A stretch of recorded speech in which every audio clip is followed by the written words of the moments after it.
People think this is where my story begins, at the end of a world.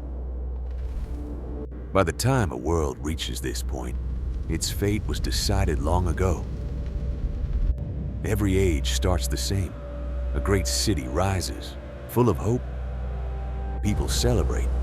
They believe their glory will last forever. Then someone wants more power, more land, more control. And from that moment, the ending is already written. I am Rudra, and this is my curse. People think the end is what I remember most. It isn't.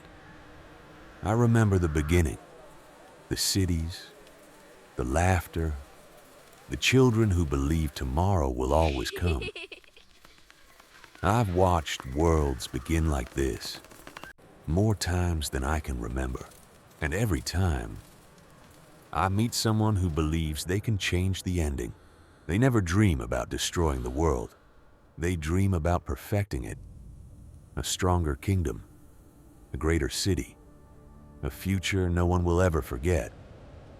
At first, that's all it is, a dream.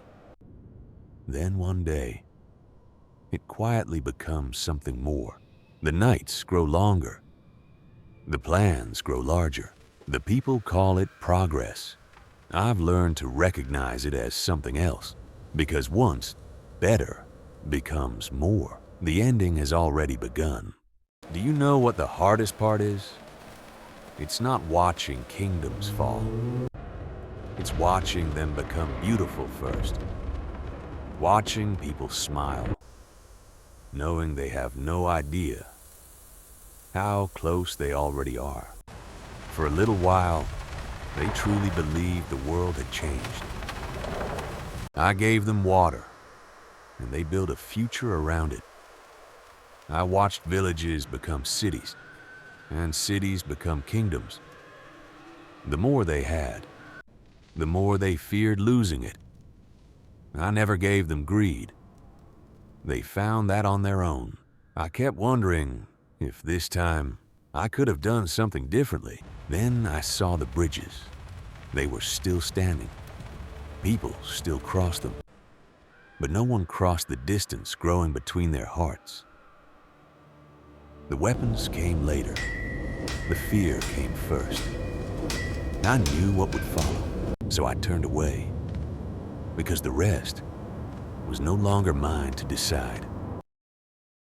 There was a time when I believed every kingdom would recognize the signs. They never did. Life always looked the same. The streets stayed full. The markets stayed alive. The forges never stopped burning. People called it another ordinary day, never realizing they were already walking toward the end. No one chooses war on the first day. One kingdom prepares because it fears the other. The other answers for exactly the same reason. Soon, both believe they're protecting peace. By then, the war has already begun. Neither side can see. They're already walking toward the same ending. I've stood before this silence more times than memory can hold. The armor changes. The banners change. The kings change. But this moment never does. It's the last moment when the world still believes it can choose another ending. I did not start their war. I only arrived after the first choice had already been made. From one side, they looked like defenders. From the other, they looked the same. Then the shields met, and the world heard itself break. I stood above them, not to save them, not to judge them, only to witness what came next. From that height, they looked so small, and still, they believed. There was no other way. Then the rain touched the stone, And I was no longer looking at one battlefield. I was looking at all of them. Another war, another kingdom, another ending, wearing a different name. Again, they called fear protection. Again, they made the same wound. And again, I knew this cycle had to end. The storm did not punish them. It only finished what they had begun. The battlefield vanished first, then the voices, then the names, and beyond the rain, the city still stood, waiting for its turn. For a moment, the city still stood, and maybe that was the cruelest part. The war was gone, but the world that made it was still there. The river had turned black, and the bridge no longer knew what it was meant to connect. Their maps remained. Rivers, borders, names. Then the rain washed them clean, and power answered with silence. I entered after the voices were gone, not to punish them, not to save what remained. I walked through their streets, and every step felt like memory closing behind me. In the black water, I saw another ending. Then the city began to forget its shape. The towers faded first, then the streets. Then the walls behind me closed into rain. Ahead of me, there was no horizon, only water, only sky, only darkness, learning to become one. And beneath my feet, even the last road started to leave the world. There was nothing left, pretending it could last.